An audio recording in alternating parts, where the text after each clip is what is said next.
capítulo 7.2, lenguaje, juicios y conversaciones, promesas mal hechas, tiempo malgastado. Aprendí tarde, pero lo aprendí con evidencia. El tiempo no se desperdicia únicamente por distracción o por mala agenda. Se desperdicia y se recupera en un lugar mucho más cotidiano y subestimado. Las conversaciones. Durante años pensé que conversar era algo que ocurría encima de la vida como un acompañamiento inevitable de lo que ya estaba pasando.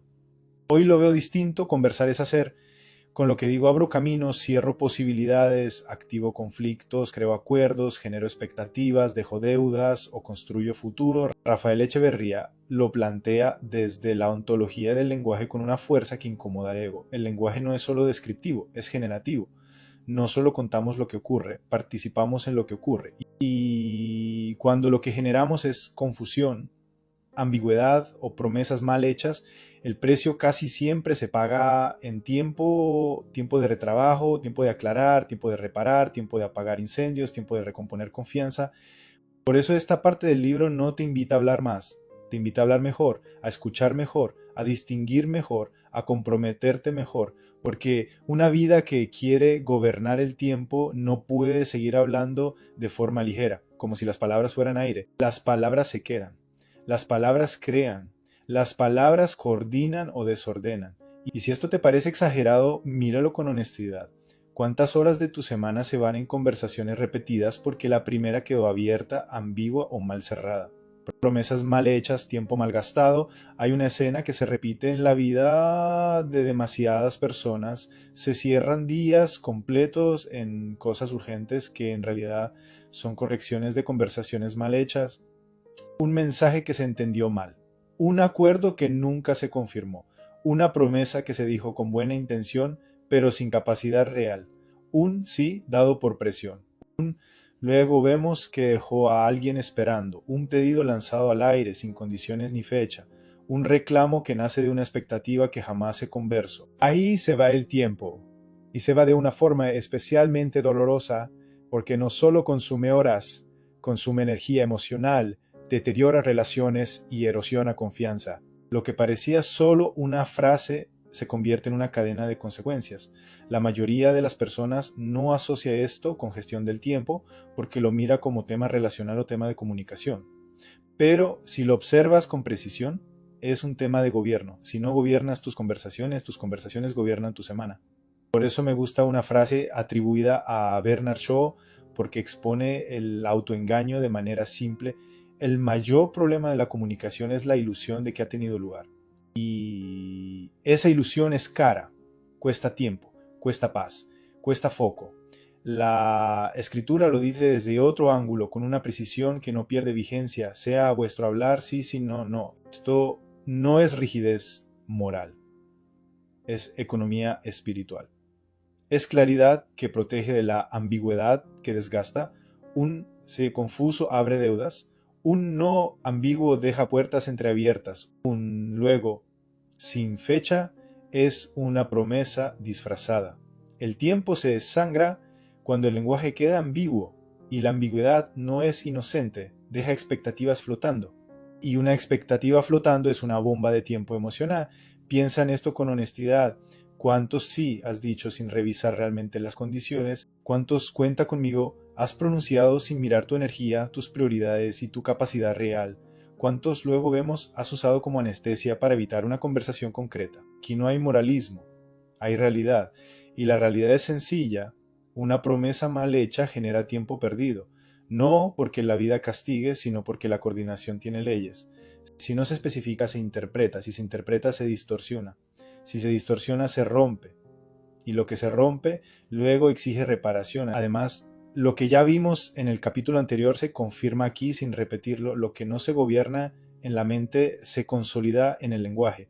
Un pensamiento automático termina siendo una promesa precipitada, una emoción termina siendo un sí que no se puede sostener, y entonces el tiempo no se pierde en la agenda, se pierde en la cadena, pensamiento, palabra, acción, quiebre, emoción. Hechos versus juicios, el origen de la confusión. Si tuviera que escoger una distinción que salva tiempo, salvaría esta: hechos y juicios no son lo mismo. Un hecho es algo verificable, observables, medibles o por lo menos acordables, algo que dos personas pueden mirar y decir, sí, eso ocurrió. Un juicio es una interpretación. Puede ser inteligente o injusta, puede ser útil o destructiva, puede estar bien fundado o ser puro prejuicio, pero sigue siendo un juicio, no es la realidad, es una lectura de la realidad. El problema no es que tengas juicios, todos los tenemos. El problema es cuando los conviertes en hechos y construyes conversaciones y decisiones sobre esa confusión. Ahí nace el autoengaño que pediste que se integrara opinión versus realidad. La gente cree no perdí tiempo, pero la realidad y la evidencia conversacional muestran otra cosa. Promesas vagas sin fecha, pedidos imprecisos sin condiciones, acuerdos implícitos no confirmados, reclamos sin fundamento, suposiciones tratadas como certezas. La mente opina. El lenguaje decreta y el tiempo paga. Mira cómo se ve esto en una escena cotidiana. Hecho, no me respondió el mensaje en 3 horas. Juicio, no le importo.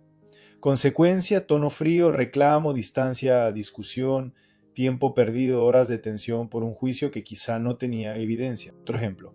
Hecho, el informe no llegó hoy. Juicio, es irresponsable. Consecuencia, conversación emocional, ataque personal, defensas, justificaciones, tiempo perdido, reuniones largas, fricción, retrabajo. Cuando bastaba un reclamo fundado en hechos, acordamos tal fecha. No ocurrió. ¿Qué pasó y cuándo lo tendrás? La escritura advierte, sin convertirse en psicología moderna, que el lenguaje no es neutro, muerte y vida están en poder de la lengua. En una lectura aplicada, esto significa con palabras puedes matar confianza o construirla, puedes matar claridad o generarla, puedes matar tiempo o redimirlo. Y Pablo añade otra capa de responsabilidad práctica. Ninguna palabra corrompida salga de vuestra boca, sino la que sea buena para la necesaria edificación. No habla de hablar bonito, habla de hablar de forma que edifique. Edificar también es coordinar bien. Edificar es cerrar conversaciones. Edificar es distinguir hechos de juicios para no incendiar vínculos con interpretaciones. Te confronto con respeto porque esto cambia el juego. ¿Cuántas de tus conversaciones están construidas sobre hechos y cuántas sobre juicios no revisados? ¿Cuántas veces lo que llamas realidad es solo tu interpretación emocional del momento? Cuando no haces esta distinción, el tiempo se va en discusiones circulares. Cuando la haces, el tiempo se ahorra porque la conversación se vuelve precisa. Conversaciones invisibles donde empieza el drenaje.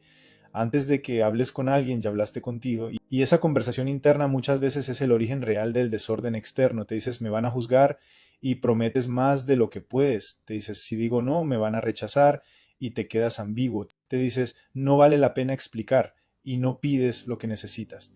Te dices, mejor no lo confrontes y postergas una conversación que luego explotará. La conversación interna no es un detalle psicológico, es un motor de decisiones, y si no se gobierna, produce una vida llena de acuerdos frágiles. En Conversaciones para la acción se muestra algo que parece obvio, pero casi nadie aplica con disciplina. Gran parte de la vida práctica está hecha de coordinaciones. Pedimos, ofrecemos, aceptamos, prometemos, reclamamos, coordenamos futuro, y cuando eso se hace mal, el futuro se vuelve confuso. Y lo confuso siempre consume tiempo. Aquí te lo aterrizo con una tesis directa. La mayoría de los problemas de tiempo son problemas de coordinación.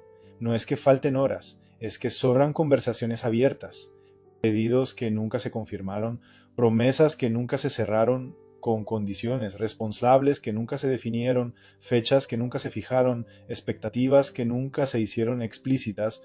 Y luego aparece el ciclo de siempre, recordatorios, seguimientos, reclamos, reuniones, correcciones, discusiones, tiempo sangrando. Para hacerlo práctico, distingamos sin academicismo los 3 tipos de conversaciones que más afectan tu tiempo. 1. Pedidos, ofertas, promesas son conversaciones para coordinar acciones. Aquí se decide qué se hará, por quién, para cuándo y con qué condiciones. 2. Reclamos aparecen cuando hay una expectativa y un quiebre. El problema no es reclamar, el problema es reclamar desde juicios en vez de hechos, o reclamar expectativas que nunca se conversaron. Conversaciones para posibles conversaciones. Son conversaciones antes de la conversación, preparar terreno, aclarar intención, crear contexto y cuidado para poder hablar sin violencia ni evasión. Esto ahorra tiempo porque previene explosiones posteriores. Cuando estas conversaciones se hacen bien, el tiempo se ordena. Cuando se hacen mal, el tiempo se vuelve reparación permanente. Y aquí entra una dimensión de madurez que en el fondo es espiritual, aunque no la disfracemos de religiosidad, la responsabilidad por lo que generas con tus palabras.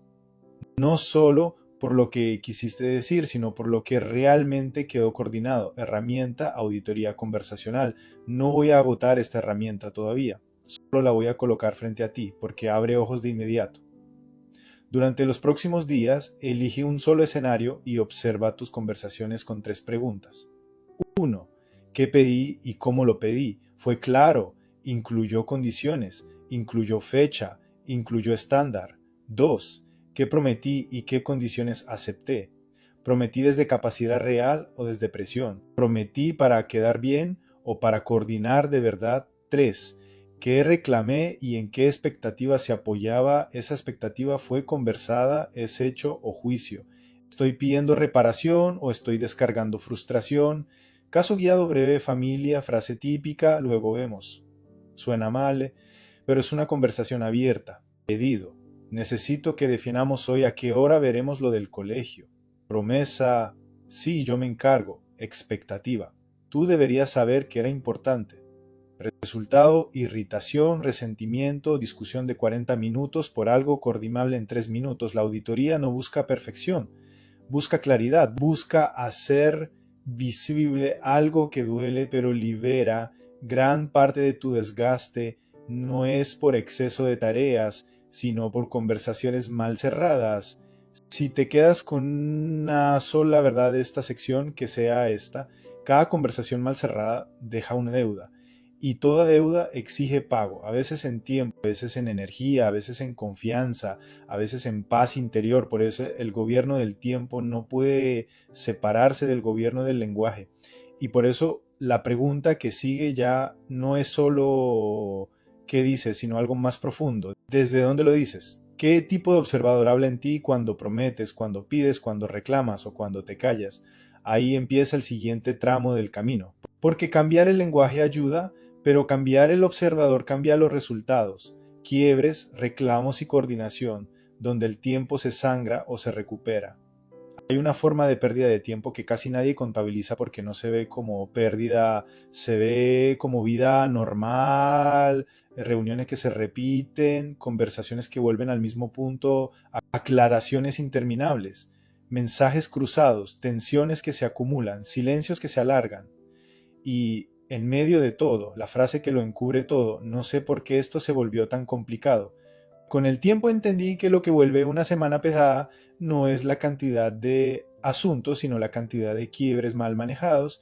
Y un quiebre no es un drama, es una diferencia entre lo que se esperaba y lo que ocurrió o lo que creímos que ocurrió. La vida está llena de quiebres. El problema no es que aparezcan, el problema es cómo los conversas. Cuando un quiebre no se declara a tiempo, el tiempo empieza a sangrar.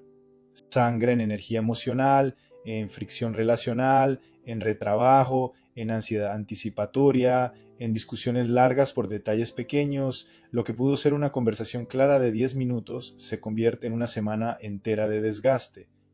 Y aquí se conecta con algo que ya reconociste en capítulos anteriores sin volver a explicarlo. Postergar conversaciones es otra forma elegante de huir. A veces la procrastinación no es con tareas, es con personas. Evitas una conversación incómoda y luego te sorprendes de que la vida se haya vuelto incómoda. Quiebres, el minuto donde se rompe el futuro. Un quiebre es el instante en que algo se desalineó, una promesa que no se cumplió, un pedido que se entendió distinto, una expectativa que quedó en el aire, una coordinación que nunca se cerró. Si lo declaras con precisión, el quiebre se vuelve materia prima de aprendizaje y coordinación. Si lo ocultas, se vuelve ruido interno. Y el ruido interno, ya lo has visto, siempre termina robando tiempo. He visto quiebres convertirse en resentimiento solo por una razón.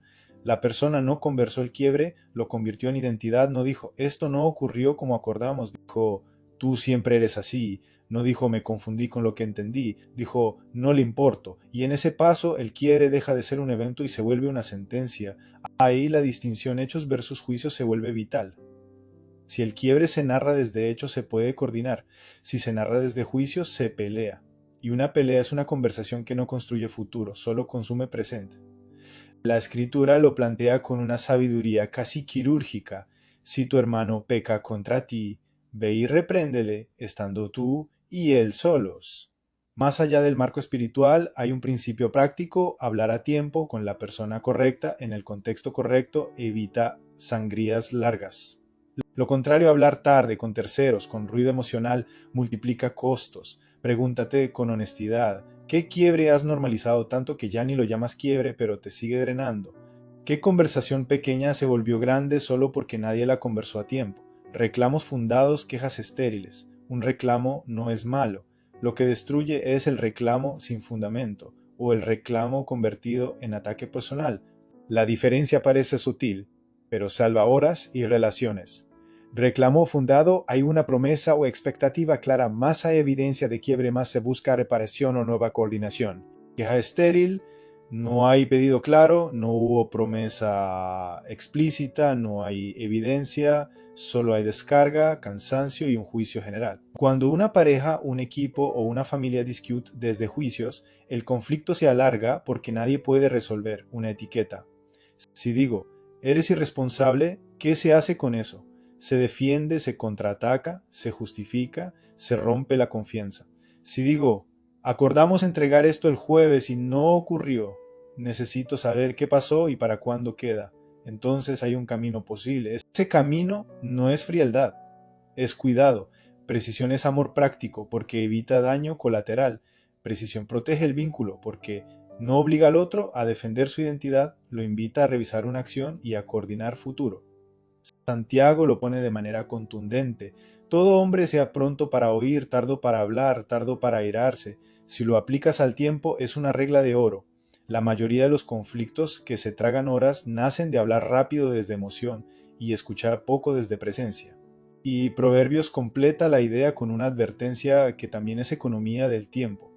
La blanda respuesta quita la ira, más la palabra áspera hace subir el furor. Una conversación mal gestionada no solo hiere, multiplica el número de conversaciones necesarias después para reparar. Míralo en escenarios reales, empresa equipo, se repite la misma reunión semanal porque nunca se cierran promesas con fecha, responsable y condiciones. Se habla mucho, se coordina poco, se produce cansancio pero no avance. Y el tiempo perdido no es la reunión, es todo el retrabajo alrededor, familia. Tú nunca ayudas, se vuelve pelea de una hora. En cambio, un pedido concreto habría tomado 3 minutos. Necesito que hoy tú te encargues de esto a tal hora. Puedes, si no, cuando sí. La diferencia entre queja y pedido es literalmente tiempo recuperado, fe servicio. Dios proveerá usado para evadir planificación no es fe madura, es ambigüedad espiritualizada. La obediencia práctica también coordina. Coordina tiempo, recursos, responsabilidades. Cuando no se coordina, aparecen quiebres, estrés, improvisación y culpa, y la culpa también roba tiempo, porque ocupa mente y desgasta energía. Aquí te confronto con justicia. ¿Qué parte de tu mal manejo del tiempo es en realidad incapacidad de pedir, prometer y reclamar con precisión? ¿Qué quiere estás llamando carácter de la gente cuando en realidad es falta de coordinación? Escucha y precisión, la economía del tiempo. He visto personas hablar claro y aún así generar caos. ¿Por qué? Porque hablar claro no basta. Hay que verificar comprensión. La escucha no es pasiva, es una forma de acción. Y cuando la escucha es pobre, el tiempo se pierde en interpretaciones. Aquí entra la escucha 20 con una premisa que vale oro. No asumas que porque dijiste algo, el otro lo recibió como tú lo pensaste. El ya se entendió es una de las frases más caras del mundo. Sale cara en tiempo, porque luego toca deshacerla entendidos. La escucha efectiva hace 3 cosas con humildad práctica. 1. Confirma, lo que te estoy escuchando decir es. 2. Aclara condiciones para cuándo. ¿Con qué estándar? ¿Qué necesitas de mí? 3. Cierra, entonces queda así, tú haces X, yo hago y para tal momento. Cierre es economía del tiempo, porque todo lo que no se cierra se cobra después. Y aquí encaja el proceso Elohol como disciplina cotidiana, conciencia, concepto, práctica controlada, aplicación, ajuste. No se trata de intentar comunicar mejor de golpe, sino de practicar una mejora específica, medir si redujo quiebres y ajustar. Una vida gobernada no se construye por inspiración, sino por repetición consciente. Herramienta, auditoría conversacional, no la voy a agotar, solo la voy a volver más accionable, sin convertirla en protocolo pesado. Inventario breve de quiebres para cada uno. Escribe. 1. ¿Qué esperaba? 2. ¿Qué ocurrió?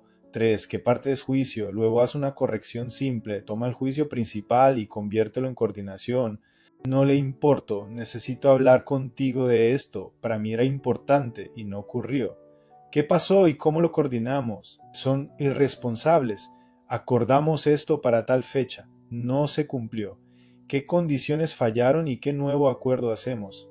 Nadie me ayuda, necesito pedir ayuda de manera concreta. Hoy requiero X de ti a tal hora, pues, o qué alternativa propones. Esto no es manipulación, es madurez. Es pasar de la descarga a la coordinación. Confío que a esta altura el mensaje queda instalado con claridad, el tiempo se sangra o se recupera en el mismo lugar donde se construye la vida cotidiana, las conversaciones. Y no se trata solo de decir mejor, se trata de algo más profundo, porque dos personas pueden usar las mismas palabras y generar resultados opuestos. Dos líderes pueden hacer el mismo pedido y obtener respuestas distintas. Dos parejas pueden hablar del mismo tema y terminar una en paz y otra en guerra. La diferencia no está solo en el lenguaje, está en quién está mirando el mundo detrás del lenguaje, por eso el puente es inevitable. No cambias tus resultados cambiando únicamente lo que dices, los cambias cambiando el lugar desde el que observas y conversas. Y la pregunta que abre el siguiente capítulo no es teórica, es íntima y práctica. ¿Quién está hablando en ti cuando prometes, cuando reclamas o cuando te callas? ¿Un observador víctima, un observador reactivo o un observador responsable? Ahí entramos ahora a capítulo 7.3, cambiar el observador para cambiar resultados.